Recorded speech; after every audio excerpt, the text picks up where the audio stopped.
अजित पवार गोचिडासारखे अर्थ खात्याला चिकटून बसलेत असा आरोप लक्ष्मण हाकेंनी केलाय।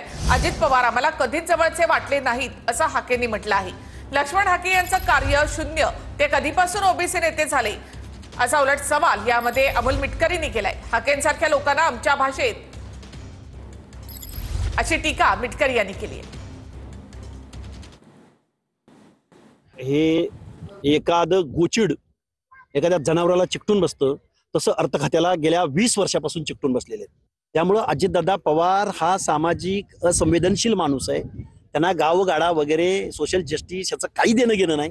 हा सत्तेतनं पैसा आणि पैशातनं सत्तावाला माणूस अजितदादा पवार आहे। अजितदादा पवार आम्हाला कधीच जवळचे वाटले नाहीत। अजितदादांवर बोलल्याशिवाय आपल्याला मीडिया टीआरपी देणार नाही, म्हणून त्यांनी जे बोललाय की अजित पवार हे गोचिडासारखे चिटकून बसलेत अशा बावलटाला आमच्या भाषेमध्ये झाकण झुल्या असं म्हणतात।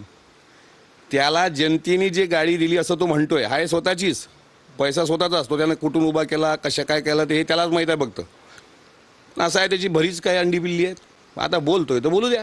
देशी दारूचे ब्रँड अँबॅसेडर लक्ष्मण हाके फक्त आपली राजकीय पोळी भाजण्यासाठी लक्ष्मण हाके सारख्या ढेकणांनी काल अजितदादावरती टीका केली। याच्या पुढे जर अजितदादावर टीका केली तर लक्ष्मण हाके आपल्याला महाराष्ट्रामध्ये फिरणं मुश्किल होईल।